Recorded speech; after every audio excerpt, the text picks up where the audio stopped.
Magandang araw, Sir Joseph, at sa lahat ng mga masusugid na tagapakinig sa iyong channel. Ang kwentong ibabahagi ko ay hango sa tunay na buhay. Ito ay kwento ng buhay ng matalik na kaibigan ng aking ama na itago ko na lamang sa pangalang Raul. Taong 1945 nang ipanganak si Soledad sa isang bayan na nasasakupan ng probinsya ng Negros. Naninirahan ng pamilya ni Soledad sa liblib na baryo na kung tawagin ay Sipalay. Ang baryo ay tinatayang may 40 pamilya na naninirahan doon. Dahil sa layo ng kanilang lugar, bihira lamang itong marating ng ibang tao, maliban na lamang kung may magagawi doon dahil naligaw. O di kaya naman ay may mga kamag-anak silang dumadalaw na nagmula pa sa ibang lugar. Magkaganon pa man, magkakasundo ang bawat tao sa baryo. Kapag may problema ang isang pamilya, ay pinagtutulungan nilang lahat na maresolba. Kaya naman masasabing parang magkakamag-anak lamang ang lahat ng residente sa baryo Sipalay. Pagsasaka at pangingisda ang hanap buhay ng mga tao sa baryo. Minsan naman ay dumadayo ang mga kalalakihan sa ibang lugar para magbenta ng mga dala nilang produkto tulad ng kamote, mais, saging at iba pa. Ang mga kababaihan ay bibihira lamang na makaluwas sa bayan, maliban na lamang kung kinakailangan talaga. Kaya naman, umiikot lamang ang mundo nila sa baryo Sipalay, samantalang ang ama ni Soledad na si Tatay Sito ang kapitan ng kanilang baryo. Mabait at matulungin si Tatay Sito, kaya naman mahal na mahal siya ng mga taga-baryo Sipalay. Nag-iisang anak lamang si Soledad. Mahirap daw mga anak ang kanyang ina na si Nani Mayang. Nag-agaw buhay daw ito nang ipanganak si Soledad, kaya naman hindi na siya nasundan pa. Lumaking mabait at masunuring bata si Soledad. Pagkatapos ng gawaing bahay, pumupunta ito sa gubat para manguha naman ng kahoy, panggatong at mga gugulayin nila. Nang magdalaga si Soledad, maraming binata ang nagtangka na manligaw sa kanya, subalit tinapat agad niya ang mga ito na wala pa sa kanyang isipan ng makipagrelasyon. Iginalang naman ng kabinataan ang kanyang desisyon. Pinatunayan naman talaga ni Soledad sa lahat ni minsan ay wala siyang nakarelasyon sa mga kababaryo niya dahil kapatid at kaibigan ng turing niya sa lahat. 20 taong gulang na si Soledad nang bulabugin ng tahimik nilang baryo. May dumating na grupo ng mga kalalakihan. Nakakatakot ang mga itsura ng mga ito. Bawat isa ay may daladalang matatalas na kalibre ng baril. Narinig niya ang naging pag-uusap ng kanyang ama at mga kagawad. Mga tulisan daw ang grupo. Sa pilitan silang hinihingian ng pera at pagkain.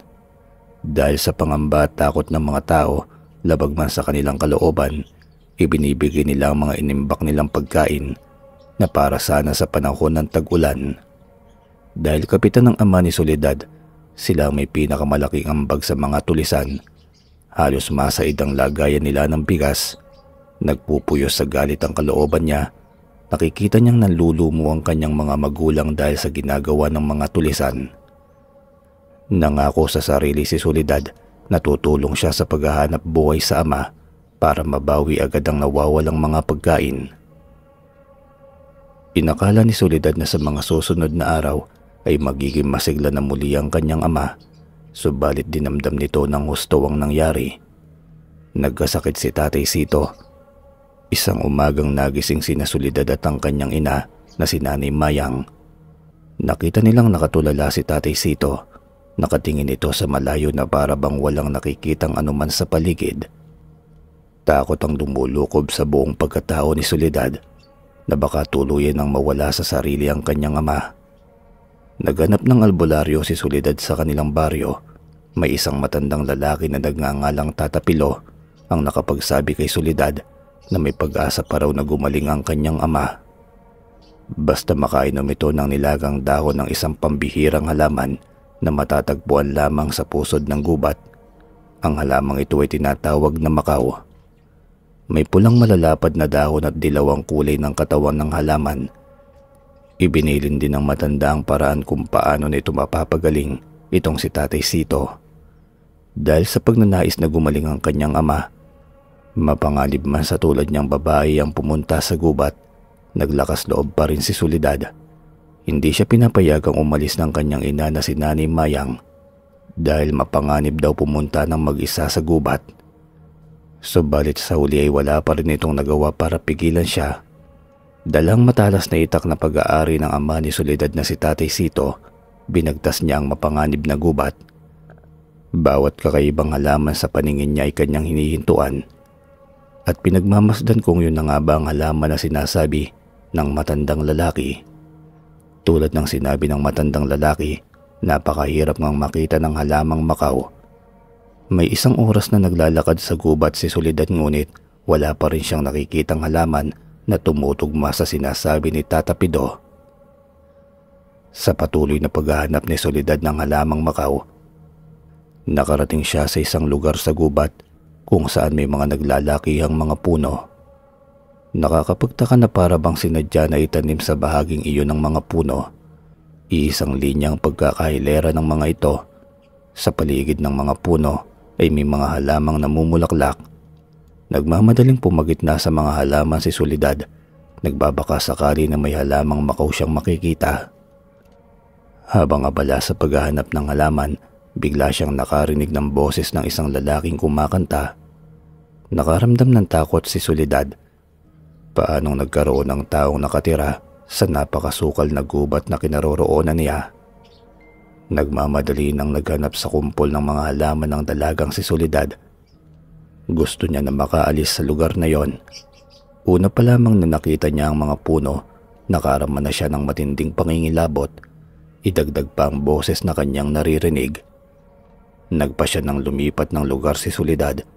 Naglakad na ulit siya ngunit bigla na naman niyang narinig ang boses ng lalaki. Palapit ito ng palapit sa pandinig niya hanggang nakakita na siya ng isang napakalinaw na sapa. Napalunok ng laway si Soledad at uhaw na siya. Patakbo siyang lumapit sa sapa at nagilamos kaagad sa napakalamig na tubig na nagbibigay ng kaginhawahan sa kanyang pakiramdam. Pinagsalikop niya ang kanyang dalawang palad. Pagkatapos ay ginamit niyang pansalok sa malinaw na tubig. Sunod-sunod na paglagok ng tubig sa sapa ang kanyang ginawa. Nakaramdam ng kaginhawahan si Soledad. Pakiramdam niya'y napawi ang matinding pagod niya sa ilang oras na paglalakad. Sa paghahanap ng halamang Macao, naisipan muna niyang magpahinga. Naupo siya sa batuhan at ibinabad sa sapa ang kanyang dalawang paa. Nakakaramdam na siya ng antok nang narinig na naman niya ang boses ng isang lalaking kumakanta. Sunod-sunod na paghikab ang ginawa nito. Hindi niya talaga mapigilan ang labis na pagkaantok. Pilit man niyang labanan ngunit parang may nag-uutos sa kanya na ipikit na lamang ang kanyang mga mata. Namalayan na lamang niya na nasa isang lugar na siya kung saan ay pawang magaganda at guwapo ang kanyang nakikita. Mapabata man o matanda, kakaiba ang kanilang mga kasuotan na para bang sa sinaunang panahon pa. Nang tumingin siya sa paligid at inilibot ang kanyang mga mata, noon lamang niya napagtanto na napakaganda pala talaga ng lugar na kanyang napuntahan. May malalaking puno na mga hitik sa bunga, mga halaman na pawang namumukadkad ang mga naggagandahang bulaklak, at nagkalat pa ang iba't ibang uri ng mga hayop. Tila isang paraiso ang lugar. Nakapagtataka lamang na parang walang nakakapansin sa kanya. Hanggang sa isang tapik sa balikat ang nagpagulat sa kanya.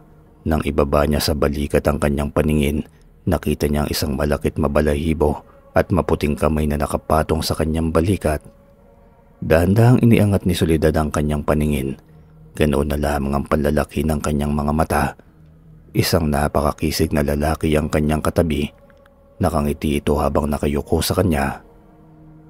Parang nanunuot sa kaluluwa ng dalagang si Soledad ang mga sul-ngasul na mga mata ng lalaking iyon. Matangos ang ilong nito at ang labi kasing kulay ng makopa. May napansin lamang si Soledad. Walang kanal sa pagitan ng itaas ng labi at ibabang bahagi ng ilong ng lalaki. "Binibini, sumama ka sa akin at ililibot kita sa magandang lugar dito sa aming mundo," wika ng lalaking estranghero. Namalayan na lamang ni Soledad na sumusunod na sa kanya ang lalaki. Kinapa niya ang kanyang damdamin. Sigurado siya na masaya siyang kasama ito. Kahit hindi niya kilala o maalala man lamang ang pangalan nito, palagi na lamang niyang namamalaya na kusang sumusunod ang kanyang mga paa saan man siya dalhin ng lalaki.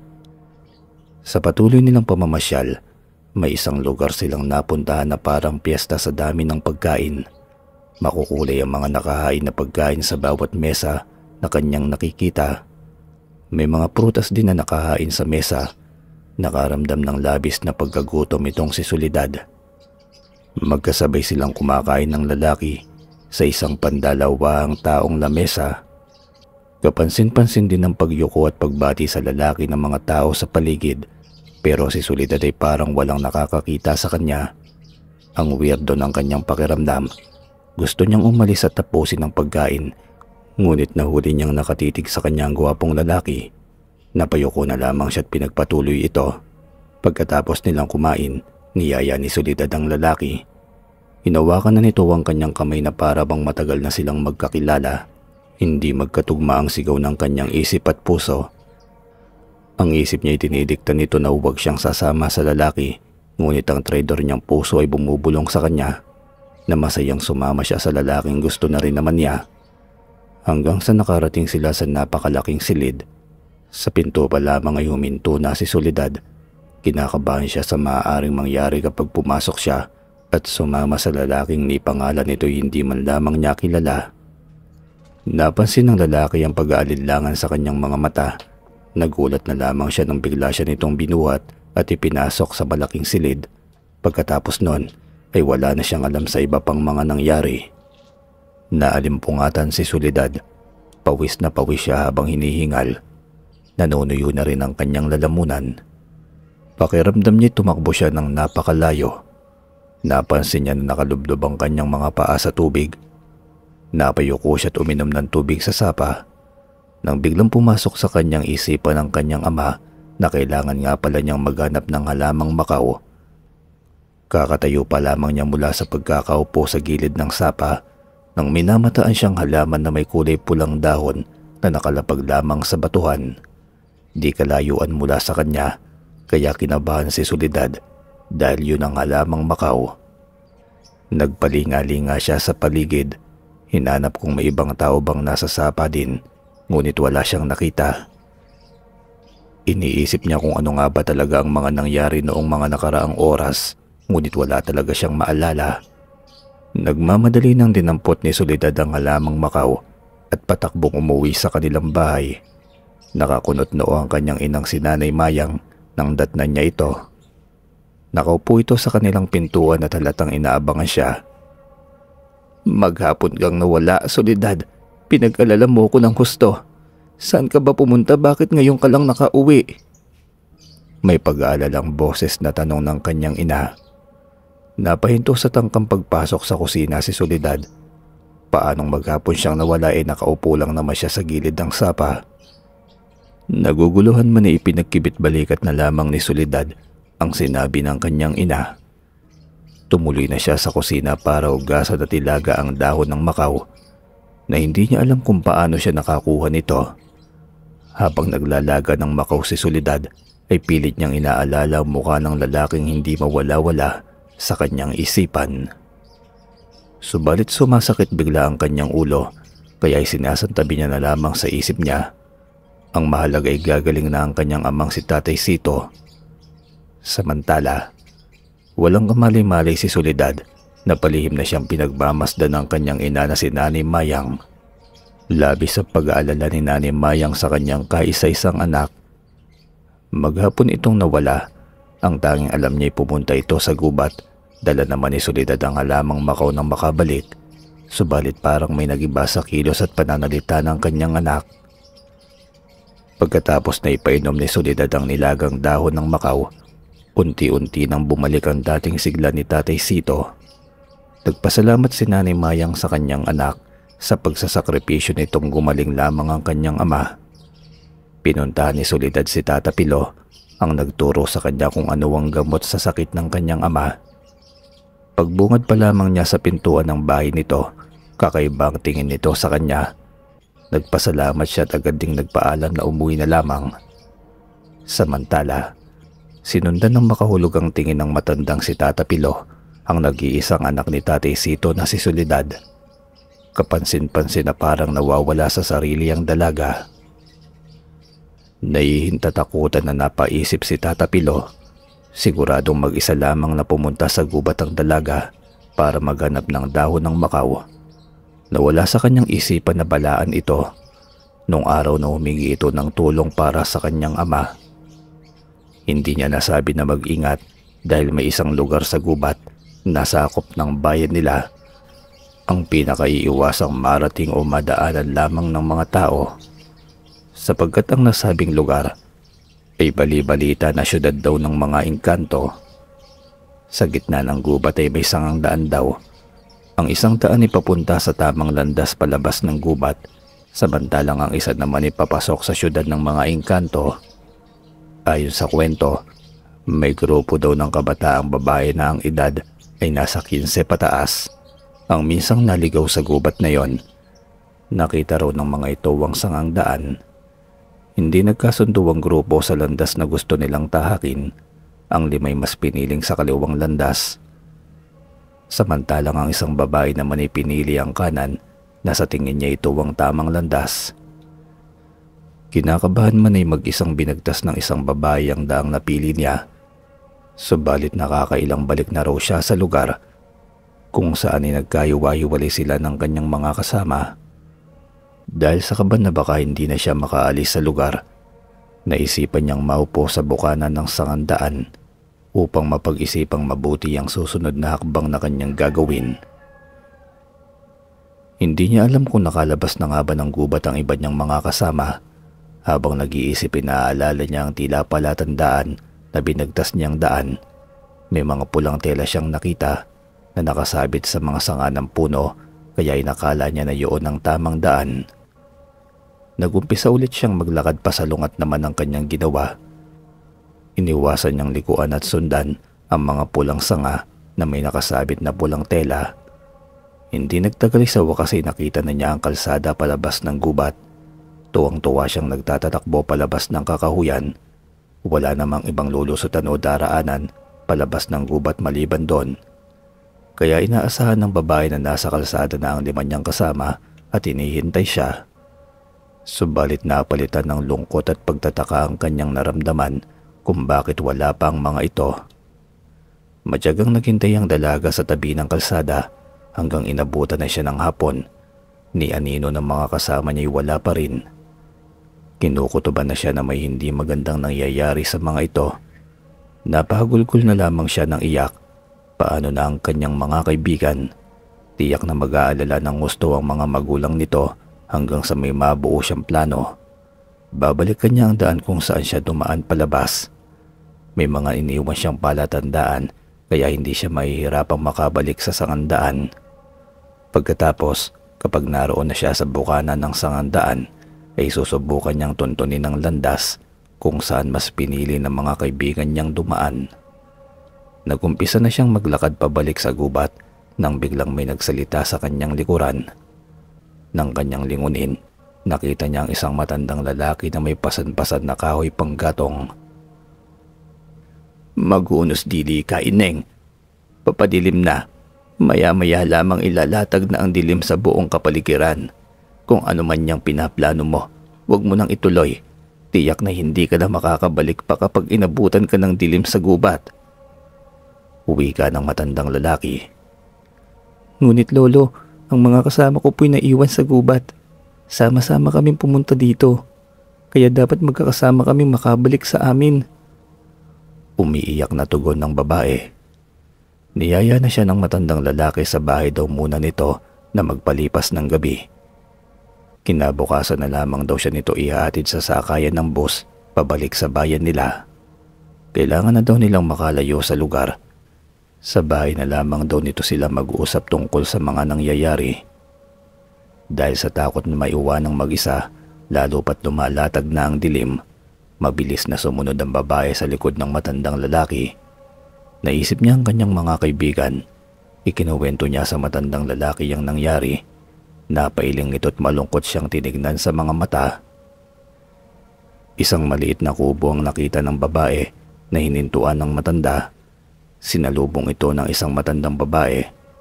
Nagtataka naman na tinignan ng matandang babae nang makita siyang kasama ang asawa nito. Saglit na nag-usap ang dalawa at ilang sandali pa'y pinatuloy na siya ng matandang babae sa loob ng kubo. Niyaya siya ng matandang babae na sumabay na sa hapunan. Habang kumakain ay nagkuwento ang matandang lalaki tungkol sa syudad ng mga engkanto na matatagpuan sa gitna ng kagubatan. Ayon sa matandang lalaki, ang sino mang makapasok sa syudad ng mga engkanto ay hindi na raw makakalabas pa ng gubat.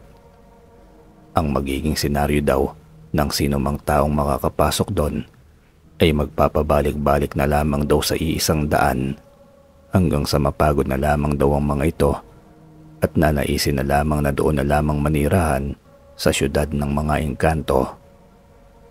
Hindi napigilan ng babae ang umiyak. Awang-uwa siya sa kanyang mga kaibigan. Magmula noon ay kumalat na ang balita sa buong bayan tungkol sa napabalitang 5 kabataang babae ang hindi na nakalabas pa ng gubat. Nagpabalik-balik na lamang daw ang mga kamag-anak at pulis sa lugar, subalit nabigo ang mga ito na matagpuan ng mga kabataan. May mga mangilan-ngilan pang hindi nakakaalam sa kwentong yon. Napabuntong hininga na lamang si Tata Pilo. Kailangan niyang puntahan ang anak ni Tatay Sito sa lalong madaling panahon. Samantala, nagtataka na si Soledad kung bakit tinatamad siyang kumilos. Ang gusto lamang niya ay magpahinga at matulog maghapon. Napapansin niya na panaytitig sa kanya ang kanyang ina na si Nanay Mayang.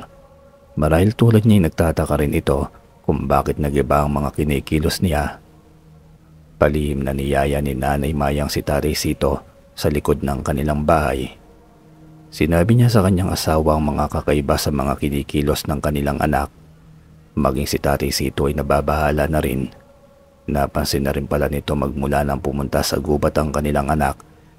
Iba na ang kinikilos nito maging sa hapagkainan. "Sito, ang anak natin mukhang naengkanto sa gubat. Anong gagawin natin?" Garalgal na boses na tanong ni Nanay Mayang.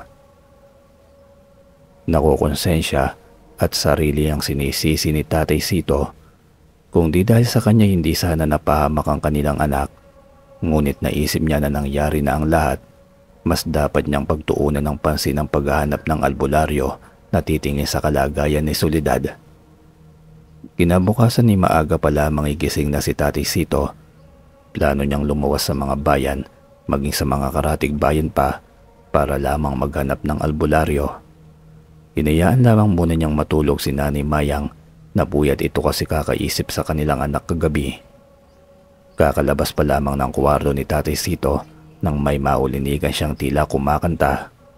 Napakunot siya at naitanong sa sarili, sino naman ang kakanta ng ganoong kaaga pa? Medyo malayo din ang kanilang kapitbahay kaya hindi maririnig sa kanila sakali mang kumakanta ang mga ito. Dahan-dahang naglakad si Tatay Sito papunta sa kanilang sala, ngunit wala namang tao doon. Papunta din siya sa kanilang kusina subalit wala din siyang nakita. Naalala niya ang anak na si Soledad. Nagmamadali siyang tumakbo papunta sa kwarto nito. Nakabukas ng bahagya ang pintuan ng kwarto, kaya kitang-kita niya si Soledad nang siya ay sumilip sa pintuan. Nakaupo patagilid ang kanyang anak. May hawak itong maliit na tela, sinulid at karayom. Nananahi ito ng baru-baruan. Ayaw isipin ni Tatay Sito na tama ang naglalaro sa kanyang isipan. Tahimik na nilisan ni Tatay Sito ang kwarto ng anak at dumiretso siya sa kusina para magluto ng almusal nila. Sa umagang yun ay aalis na siya para maghanap ng albularyo pagkatapos magsangag ng kanin. Nagprito naman siya ng itlog at tuyo. Sinandukan muna niya si Soledad. Gusto niyang pakainin ito bago siya umalis. Nakasarado na ang pintuan ng kwarto ng kanyang anak kaya dahan-dahan siyang kumatok ng 3 beses. Ilang sandali lamang ay narinig na niya ang pagbukas ng pintuan. Seryosong mukha ng kanyang anak ang nakita. Inabot niya kaagad ang isang plato na may lamang sinangag, pritong itlog at tuyo. Subalit nang maamoy ni Soledad ang sinangag, nagduduwal itong tumakbo papunta sa kusina. Naiiyak na sinundan ng tingin ni Tatay Sito ang kanyang anak. Nangihina ang kanyang mga tuhod. Tama nga kaya ang kanyang hinala na nagdadalang tao ang anak niya. Nalingunan niya na nakatayo sa pintuan ng kwarto nila si Nanay Mayang.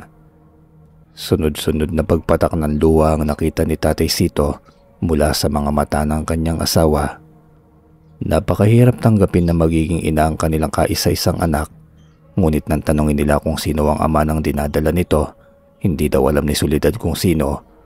Wala din daw siyang alam na may kasintahan ng anak, kaya napakahirap sa kanila ang nangyari rito.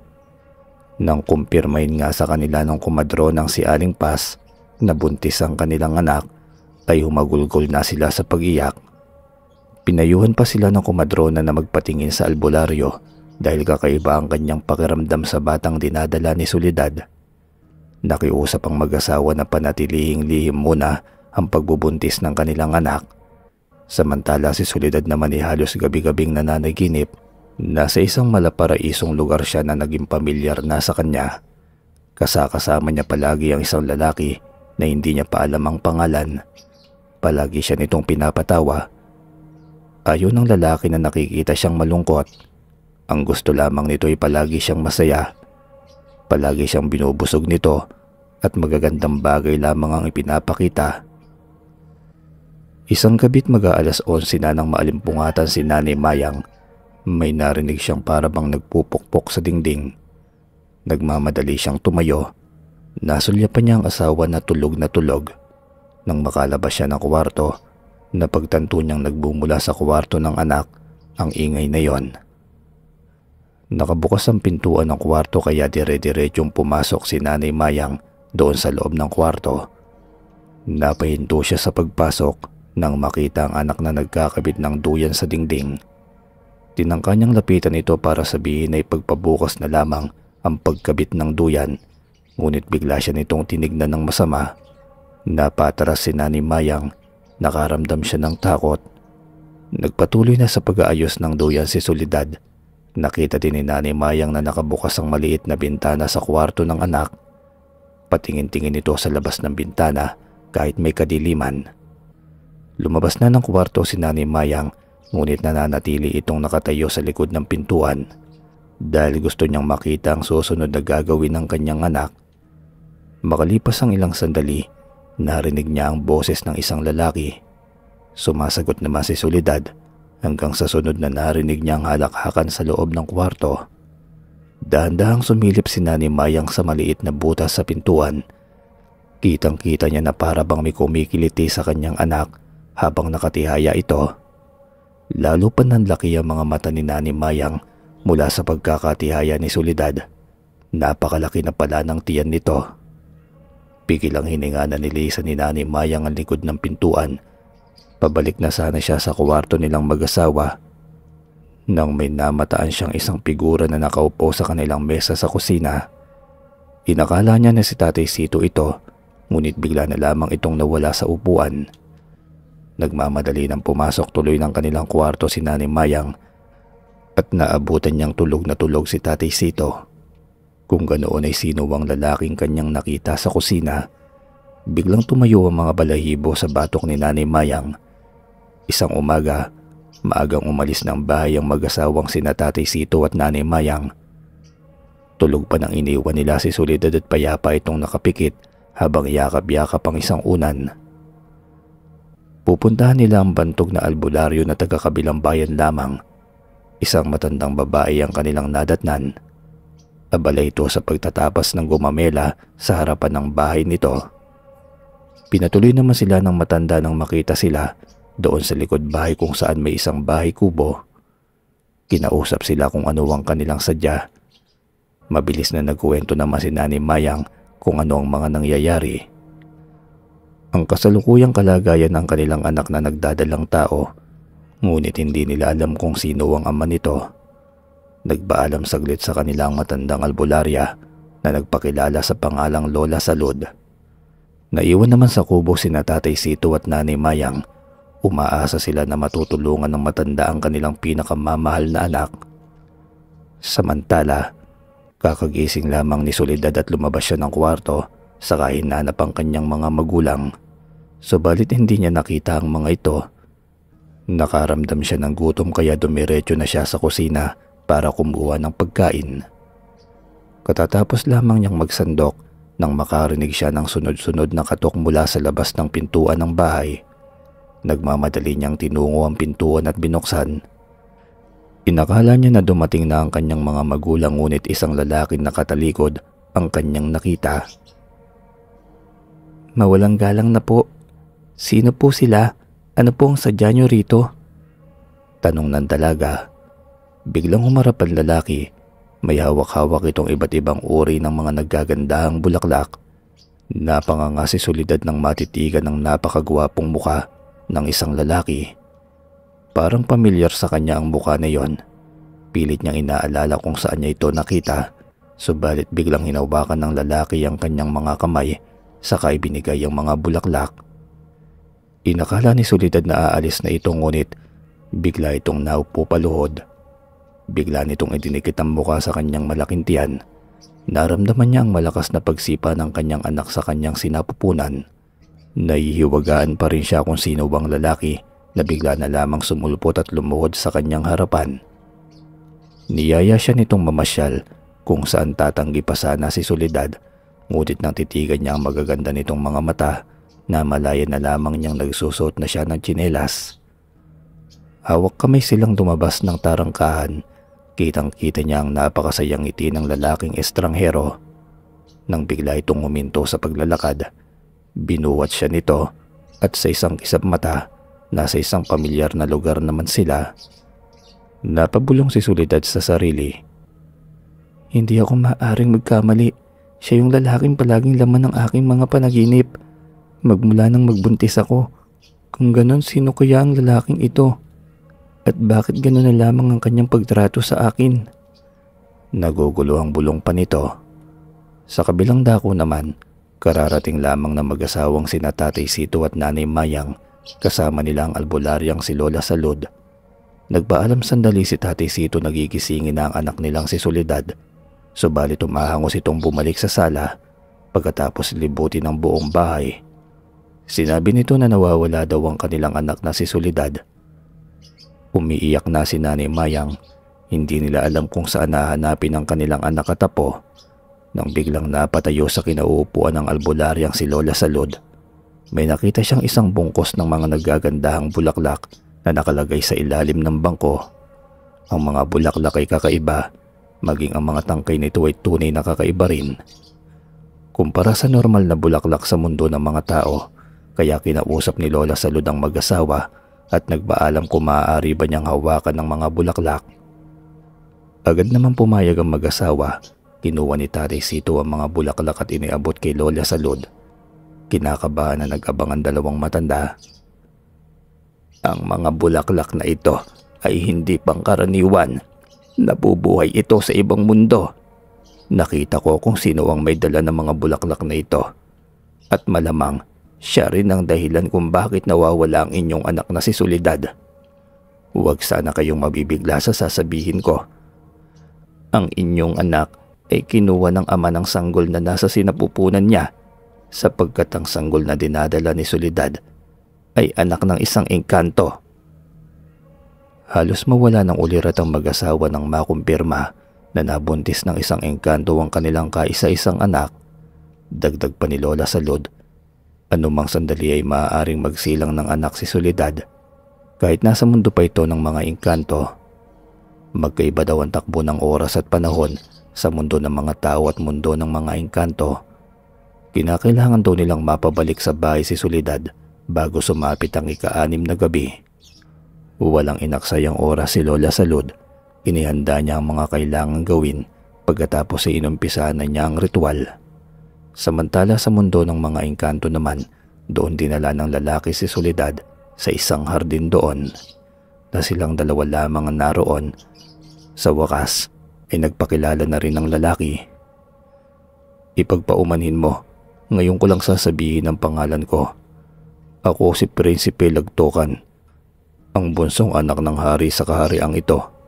Marahil ay nag-iisip ka kung bakit ang isang prinsipeng tulad ko ay naglalaan ng oras sa tulad mong isang mortal, sapagkat ang sanggol na nasa sinapupunan mo ay aking anak. Nanlaki ang mga mata ni Soledad sa narinig. Paano nangyari na nabuntis siya gayong wala namang nangyari sa kanila? Nang bigla siyang may naalala, ipinasok nga pala siya minsan ng lalaking yun sa isang malaking silid. Nakaramdam ng galit si Soledad sa ginawang pananamantala sa kanya ng lalaking yon. Sumiklab bigla ang galit niya rito, kaya naman nang muli siyang tumingin dito ay mabilis niyang binigyan ng mag-asawang sampal ang lalaki. Dahil sa ginawa ni Soledad ay biglang nagbago ang anyo ng lalaking kaharap. Nanlilisik ang maganda nitong mga mata, na mula ng gusto ang muka at ang kamay nito ay nanigas na para bang anumang sandali ay dadapo sa mukha ng dalaga. Nahihintatakot ang napatras si Soledad. Nakaramdam siya ng matinding takot. Nakalimutan niyang wala nga pala siya sa mundo ng mga tao. Naisip niya na baka kapag nagalit sa kanya ito ng gusto ay hindi na siya pabalikin pa sa kanila. Humingi ng pasensya si Soledad sa prinsipe. Hinimasimas niya ang biglaang pagdoble ng paglaki ng kanyang tiyan. Nang makita ito ng kaharap ay parang lumambot ang aura nito. Namalaya na lamang ni Soledad na hinihimas din ito ang kanyang tiyan. Nagpaalam na si Soledad na uuwi na para makapagpahinga. Sa katunayan, sumasakit na ang ilalim ng kanyang puson. Baka nabigla lamang siya sa paglalakad. Mula sa bulsa ng suot na damit ng lalaki, may kinuha ito at inabot sa kamay ni Soledad. Isang gintong kwintas na may pendant na hugis puso ang kanyang nakita doon. Gusto pa sana niya itong tanggihan, ngunit kusa na itong isinuot sa kanyang leeg. Dahan-dahan din siya nitong hinalikan sa noo, pagkatapos ay hinawakan nito ng mahigpit ang kanyang kamay. Sa isang kisap matay na malaya na lamang niya na nasa labas na siya ng kanilang tarangkahan. Samantala, mula sa kinatatayuan sa loob ng bahay, napalingon sa may tarangkahan nila sila Tatay Sito. Nagulat siya habang kausap ang albularya at si Nanay Mayang. Itinuro niya sa dalawang nakatayong si Soledad na para bang wala sa sarili. Patakbong lumabas ng bahay at sinalubong ni Nanay Mayang ang kanyang anak. Tahimik lamang na nakatingin mula sa loob ang albularya na si Lola Soledad. Unang tingin pa lamang niya sa dalaga, alam na niya na nasa ilalim ng kapangyarihan ng isang engkanto itong si Soledad. Nang makapasok na sa loob ng bahay ang dalaga, tinitigan niya ang mga mata ni Soledad. Doon niya napatunayan na kontrolado nga ito ng engkanto dahil nakabaligtad ang anyo niya sa mga mata ng dalagang ina. Sunod-sunuran naman ang dalaga. Pinaupo siya ni Nanay Salud sa sala, nakabantay sa tabi nito ang kanyang mga magulang. Hinawakan at pinagpantay ni Lola Salud ang dalawang hinliliit ni Soledad. Nakita niyang hindi pantay ang haba ng dalawang hinliliit nito, kaya naman napailing na lamang ng sunod-sunod ang matanda. Pagkatapos itinitigan si Nanay Mayang at Tatay Sito. Naaawa siya sa dalawang matanda. Batid niya ang hirap na pinagdaraanan ng mga ito. Kumpirmadong na engkanto nga itong si Soledad at hindi lamang bastang engkanto, dahil anak mismo ng engkanto ang sanggol na nasa sinampupunan ng dalaga. Sa paraang iyon ay mahihirapan na si Lola Salud dahil hindi makakapayag ang engkanto na ilayo sa kanya ang kanyang mag-ina. Hindi rin makapaniwala ang mag-asawa nang sabihin ng albularyang si Lola Salud na madalas bisitahin ng engkanto ang kanyang mag-ina. Kaya naman ang hina ang mga tuhod at napaupo si Tatay Sito. Kaya pala may pagkakataon na nahuhuli niyang maingay at parang may kausap ang kanyang anak na si Soledad. Marahil ay kasama nito sa loob ng kwarto ang engkanto, kaya ganoon din ang inisip ni Nanay Mayang. Maraming beses na niyang nahuli na may kausap ang anak, ngunit wala naman siyang ibang taong nakikita. Bago umalis ang albularya, sinabi sa kanila na maaari pa daw mabawi ang kaluluwa ni Soledad. Pagkatapos daw nitong makapanganak, kaya lamang daw dalawa ang maaaring mangyari. Pwede itong mabawi sa engkanto, subalit may posibilidad na maglaho na ito ng tuluyan sa mundo ng mga tao dahil mamamatay ito o mababawi nila ang kaluluwa ni Soledad. Pero habang buhay na itong wala sa sarili dahil malalayo na ito ng tuluyan sa kanyang anak. Umiiyak pa rin ang mag-asawa nang makaalis si Lola Salud. Pinuntahan ni Nanay Mayang ang anak at tulog na tulog ito. Napansin niyang lalo pang lumalaki ang tiyan ng anak. Dahan-dahang lumapit si Nanay Mayang at hindi niya mapigilang haplusin ang maamong buka ng kanyang pinakamamahal na anak. Hinawi niya ang mahabang buhok na tumatakip sa leeg nito at napahinto sa ere ang kamay ni Nanay Mayang nang makita ang kwintas na suot ni Soledad. Noon lamang niya ito nakita, malamang bigay ito ng engkanto na nakabuntis sa kanyang anak. Matuling lumipas pa ang mga araw, kabuwanan na ni Soledad. Lumobo ng gusto ang kanyang tiyan. Kaya naman nang minsang naiwan itong mag-isa sa bahay, lumabas si Soledad. Narating nito ang pinakabaryo nila dahil wala sa sarili, parang wala lamang na naglalakad ito. Hindi makapaniwala ang mga kababaryo niya, kaya pala matagal na nilang hindi nakikita ang dalaga. Yun pala ay buntis na ito. Umugong ang balita. Halos lahat ng tao ay nakiosyoso. Pinanonood si Soledad habang walang humpay itong naglalakad. Minsan naman ay sumasayaw. Mistula itong nawawala sa sarili. Ilang sandali pa ang lumipas ay may nakapagsabi kay Tatay Sito na nasa baryo, kaya nagmamadali nitong pinuntahan si Soledad. Naabutan niya itong nagsasalitang mag-isa habang napapaligiran ng mga tao. Mabilis na gumilid ang mga tao upang bigyang daan si Tatay Sito. Niyakap ng mahigpit ni Tatay Sito ang anak, hinawakan sa kamay at niyaya na para umuwi. Nagbulungan ng mga tao nang makaalis na ang mag-ama. May nagsasabi na may kalaguyo si Soledad kaya hindi daw nito magawang ilantad ang lalaking nakabuntis dahil pamilyado na ito. Sabi naman ng iba'y nabuntis lamang siguro tapos iniwanan na ng nobyo. Kaya naman nawala na ito sa sarili. Ngunit natigil ang lahat ng biglang nagsalita ang isang matandang lalaki. Nakilala nila si Tatay Pilo. Nangilag ang lahat at tumahimik na magsalita ito. "Magsitigil kayo, kayong mga matatabil lang dila, sapagkat lahat ng paratang nyo kay Soledad ay maling-mali. Isang engkanto ang kumukontrol sa kanya. Ang ama nang dinadala niya isang engkanto, kaya maghinay-hinay kayo ng pananalita at pagpapakalat ng maling balita. Lahat ng sinasabi nyo ay naririnig ng engkanto. Huwag ninyong hintayin pa na maparusahan kayo ng engkantong yon." Takot na tumikom ang mga bibig ng mga tao. Nagkanya-kanyang balik ang mga ito sa kanilang bahay. Samantala si Tata Pido naman ay papunta sa bahay ni Soledad. Nakaramdam siya ng awa nang makita niya ito habang naglalakad na wala sa sarili. Tantya niyang mga anak na ito sa loob lamang ng linggo na yon, kaya naman kailangan na niya itong makausap. Noong pumunta ito sa kanya para magpasalamat, alam niya na may hindi tama sa mga kinikilos nito. Binalak niya na puntahan ito sa bahay, subalit papalapit pa lamang siya sa tarangkahan ng mga ito. May napakalaking ahas na humarang na kaagad sa kanya.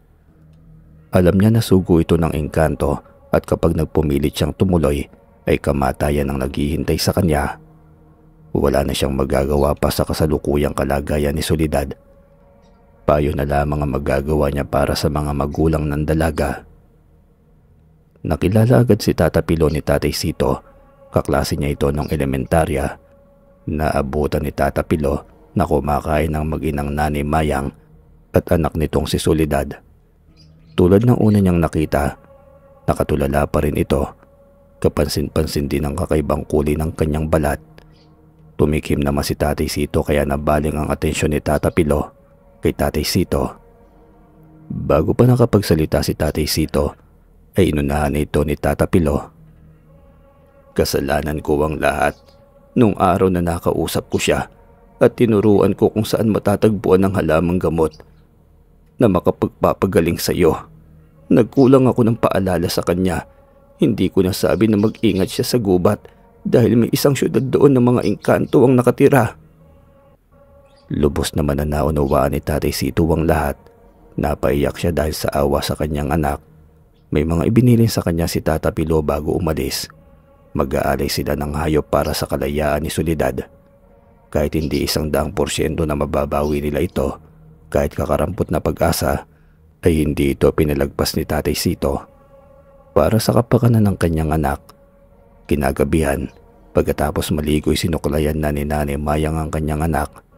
Nakikita niya ang lungkot sa mga mata nito nang mapatingin siya sa salamin. Dahil sa bugso ng damdamin ay napaiyak na lamang si Nanay Mayang. Kitang-kita din niya sa salamin na may isang lalaking nakatayo sa may pintuan ng kwarto. Lumingon si Nanay Mayang sa may pintuan, ngunit biglang nawala ang lalaki. Sumigaw siya at tinawag si Tatay Sito. Humahangos namang dumating ito. Bago pa nakapagsumbong si Nanay Mayang, napahiyo na sa sobrang sakit ng tiyan si Soledad. Nataranta na ang mag-asawa. Inutusan ni Nanay Mayang si Tatay Sito na tumawag na ng kumadrona. Naiwan ang mag-ina. Para maibsan ang sakit na nararamdaman ng anak, ay hinimas-himas ni Nanay Mayang ang tiyan nito. Subalit lumipas ang mga minuto, patindi ng patindi ang sakit na nararamdaman ni Soledad. Nagpaalam si Nanay Mayang na kukuha ng isang tubig sa kusina. Nagtaka si Nanay Mayang nang biglang tumahimik sa kwarto ni Soledad.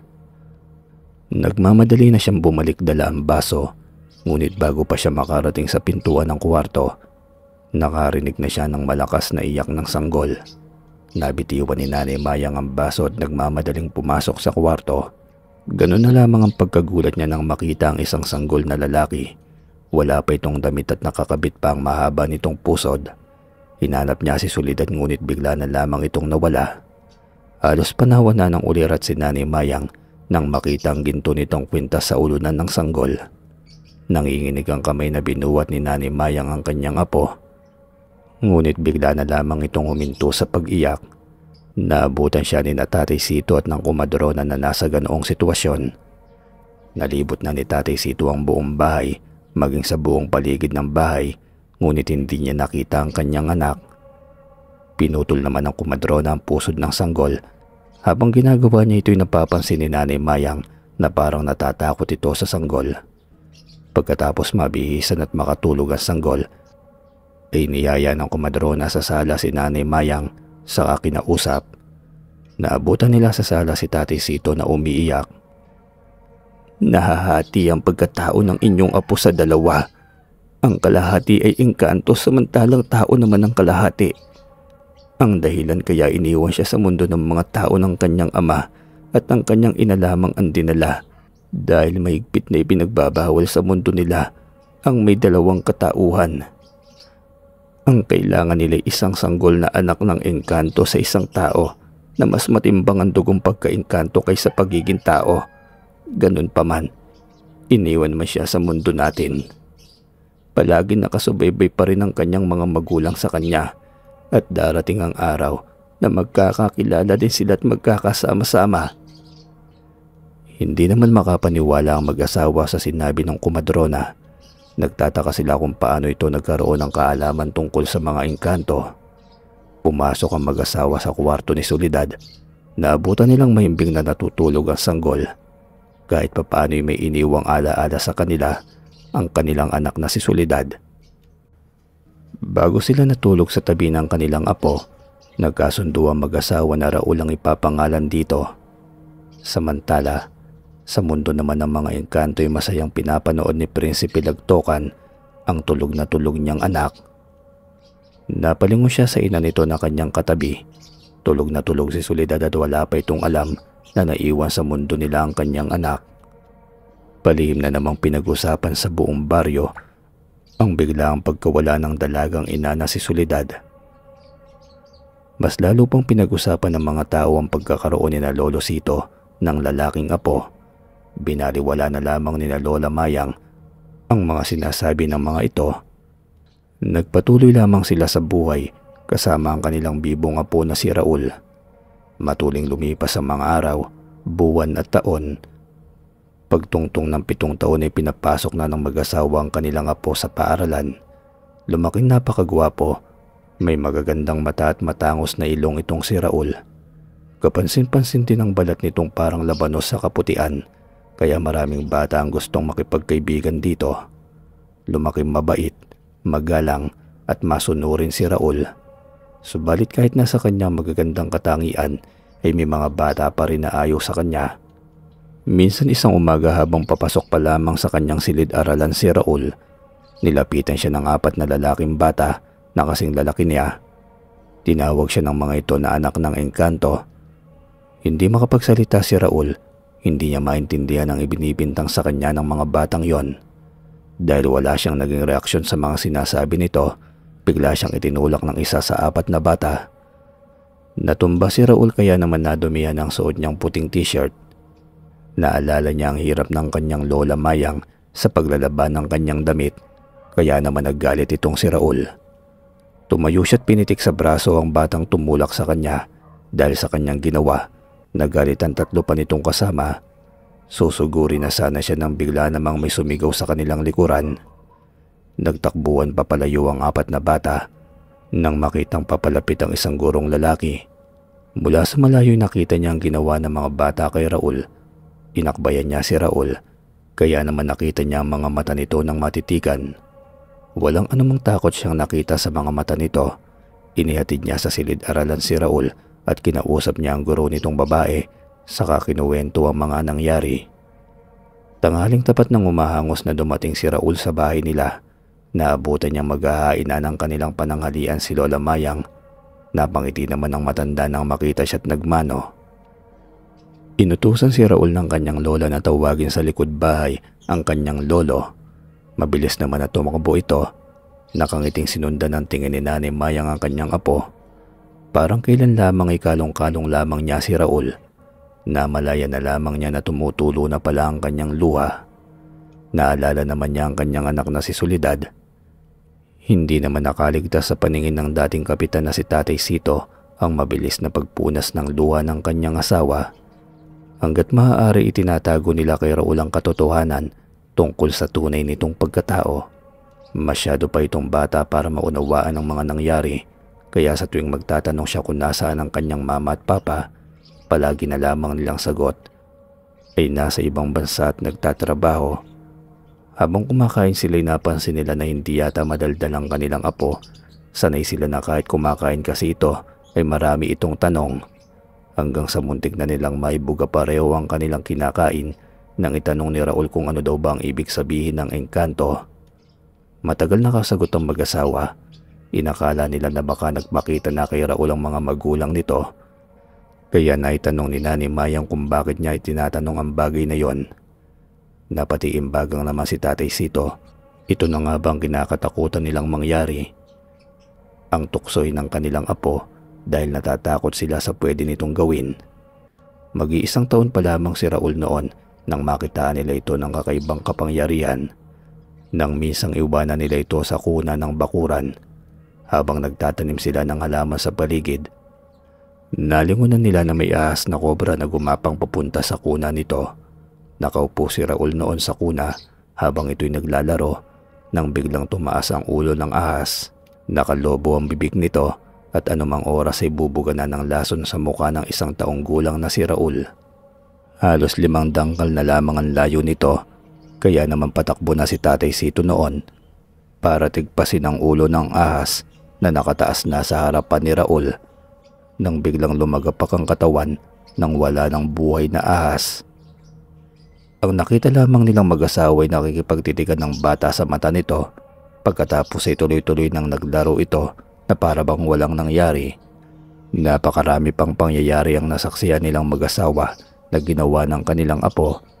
Kaya naman tinuruan nila ito kung paano maging isang mabuting bata at tao. Napabuntong hininga na si Tatay Sito nang maalala ang pangyayari na yon. Tahimik na nagpatuloy sa pagkain si Raul. Kinabukasan ay nasa gate pa lamang ng eskwelahan sina Raul at Tatay Sito nang salubungin sila ng guro ni Raul na si Mrs. De Luna. Inanyayahan sila nito sa opisina ng principal dahil sa pagtataka ay tinanong ni Tatay Sito si Raul kung ano ang ginawa nito at kailangan silang ipatawag. Nanatiling kalmado at tahimik lamang si Raul. Pagdating nila sa opisina ng principal, naabutan nila ang isang batang lalaki na nakatagilid. Katabi nito ang isang maskuladong lalaki. Inisip ni Tatay Sito na ito ang ama ng bata. Nang makita ng batang lalaki si Raul, ay takot na takot itong nagsusumiksik sa tagiliran ng kanyang ama. Itinuro nito si Raul na siyang pumitik daw sa kanyang braso. Pinaupo ng may edad na ring principal sina Tatay Sito at Raul.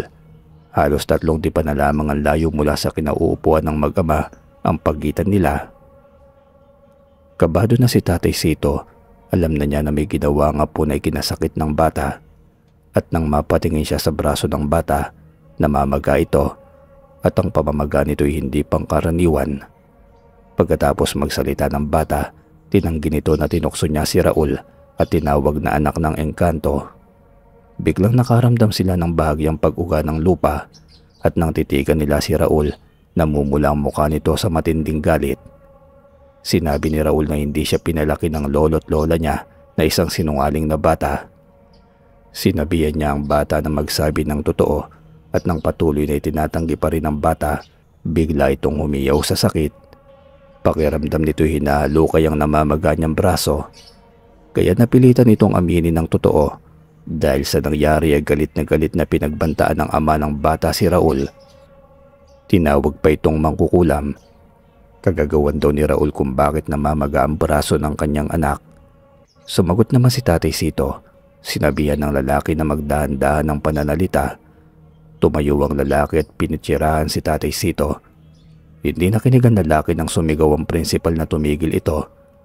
Nagulat na lamang ang lahat kahit nakaupo lamang si Raul nang biglang may isang desk ang malakas na humampas sa likod ng lalaki.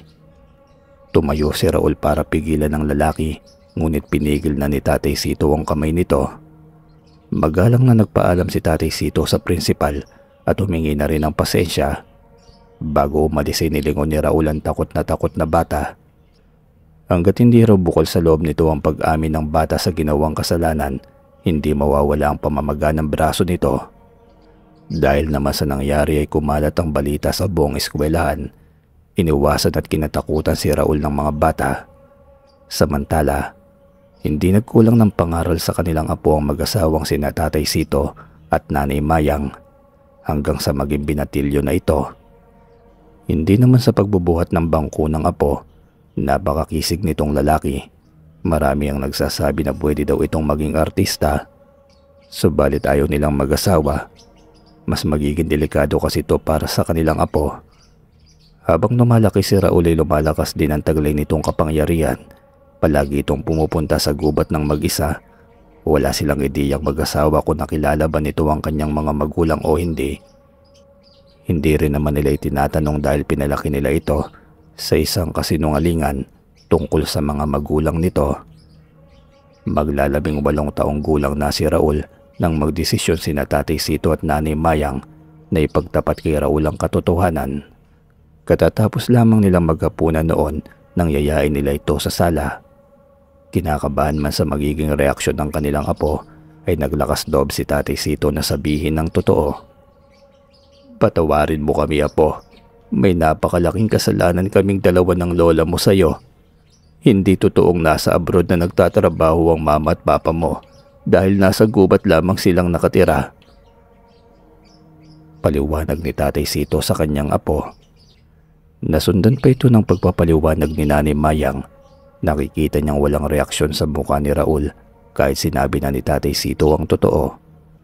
Lumapit ito kay Tatay Sito pagkatapos iniyakap ito ng maigpit. Kusa na lamang lumapit at yumakap sa maglolo si Nanay Mayang. "Lolo, Lola, batid kong hindi lingid sa inyo na may kakaiba akong kakayahan. Kaya wag na po ninyong isipin ang sinasabi niyong pagsisinungaling. Tama po kayo, nasa gubat lamang ang aking mga magulang. Sa katunayan po, bata pa lamang po ako nakakarating na ako sa gubat. Sa labas ng kanilang syudad ay malaya ko silang nakikita. Naririnig ko rin na pinag-uusapan nila ako.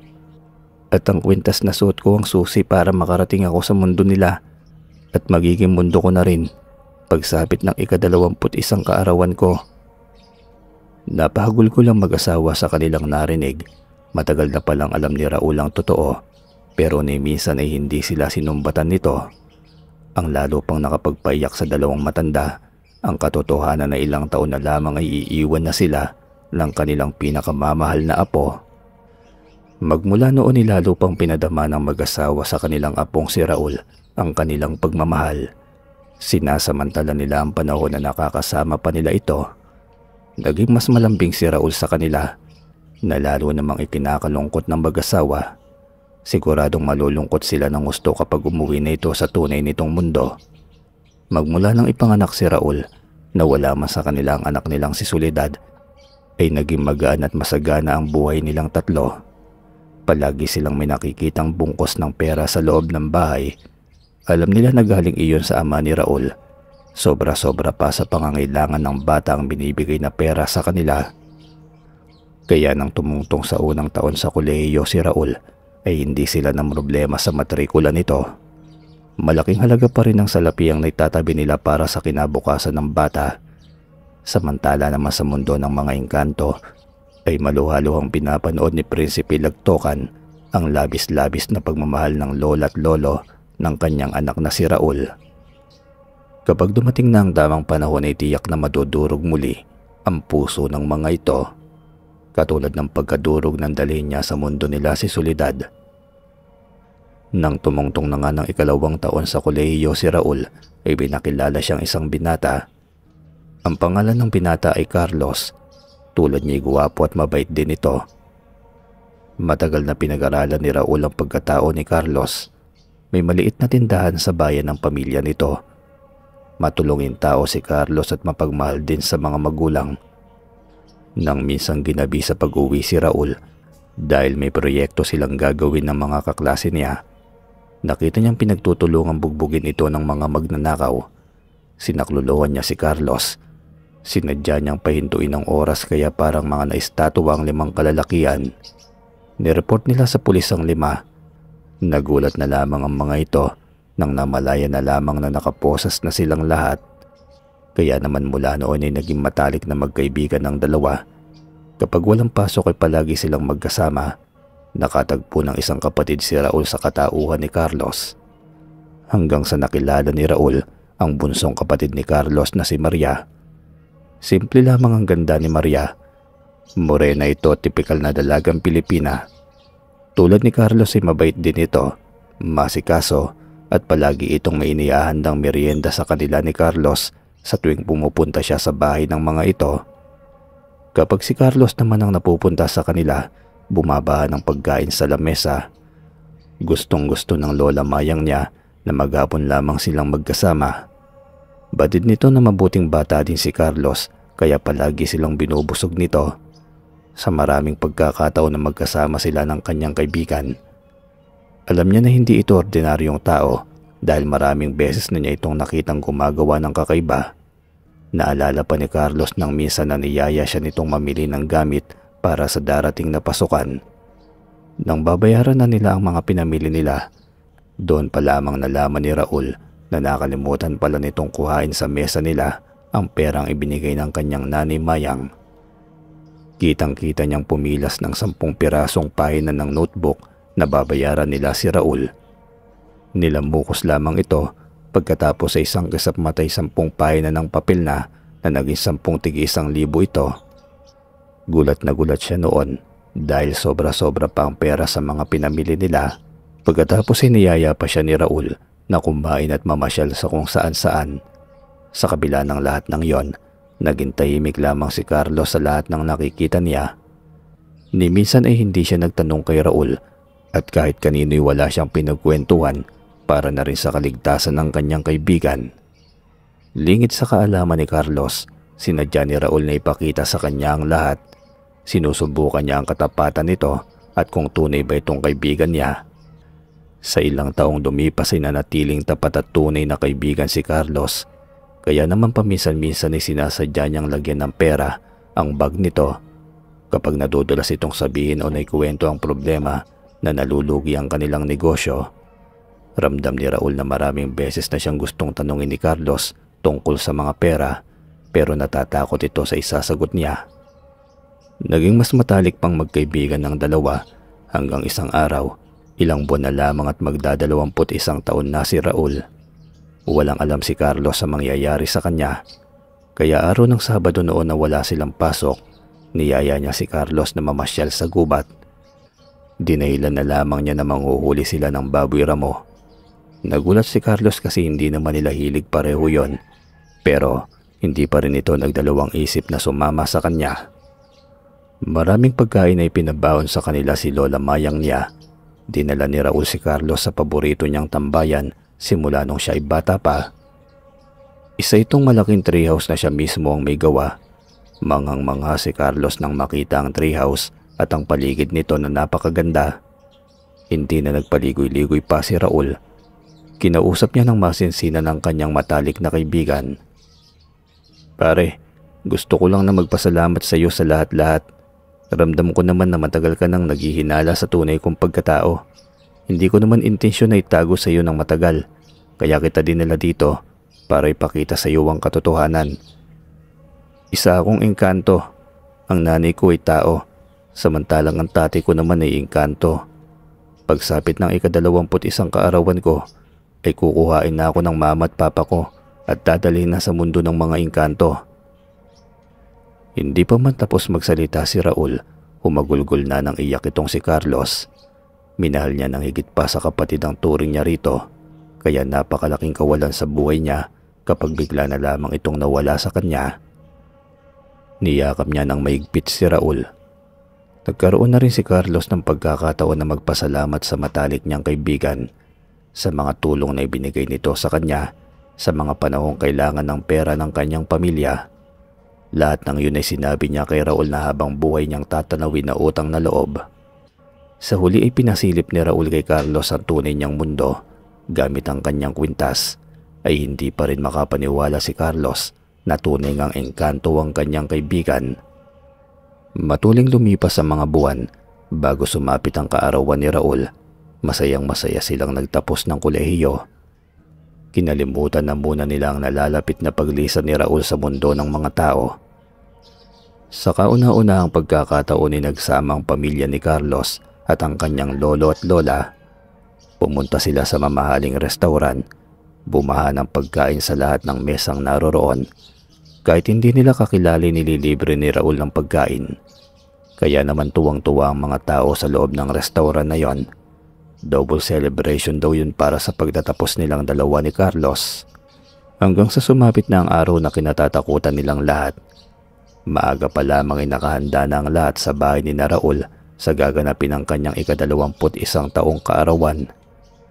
Ang araw na dapat sana ay masaya lamang, ngunit mas matimbang ang kalungkutang nadarama ni Tatay Sito at Nanay Mayang.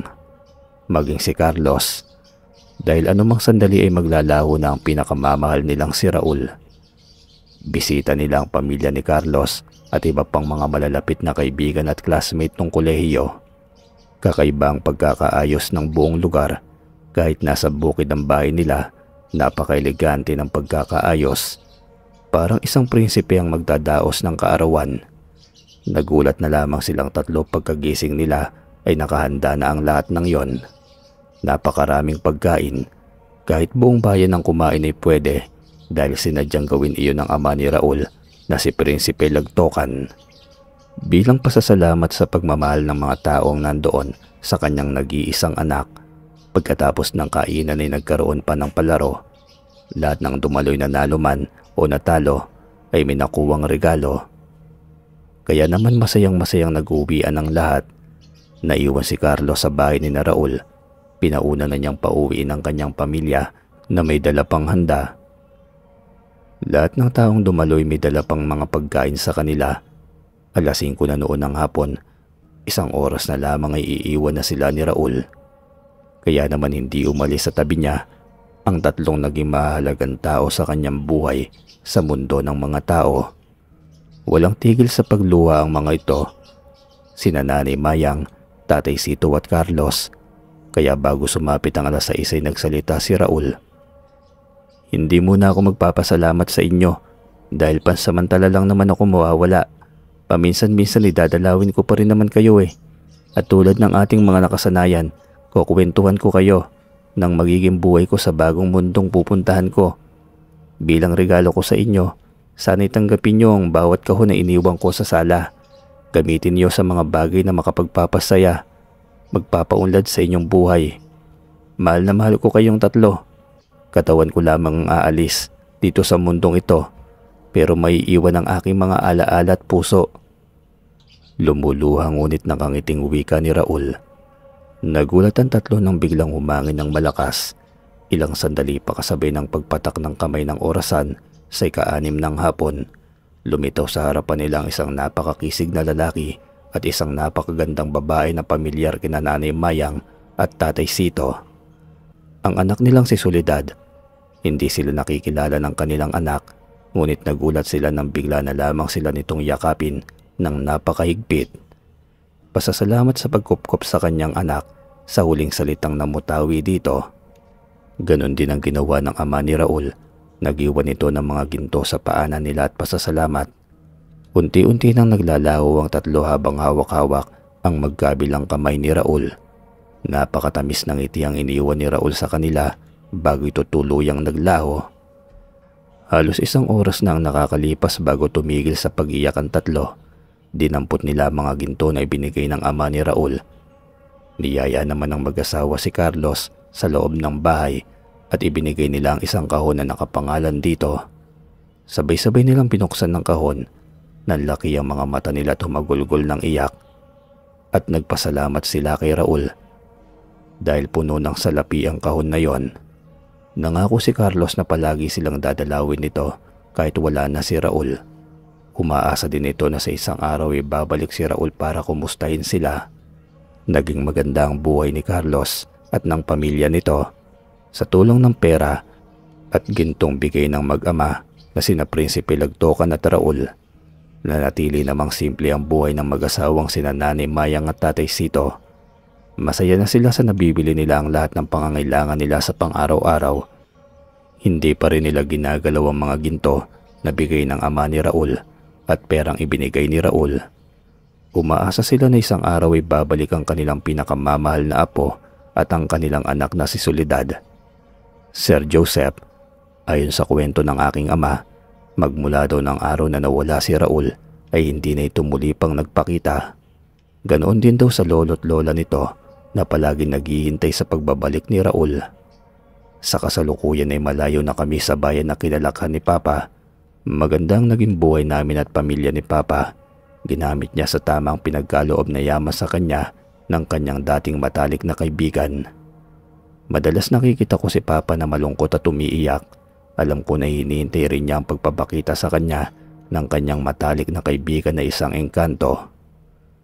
Hanggang dito na lamang po ang aking kwento. Sana po ay magustuhan ninyo. Salamat sa mga tagapakinig sa channel na ito. Salamat din po sa pagbibigay ng pagkakataon na may ere ang kwento ng kaibigan ng engkanto ng aking papa.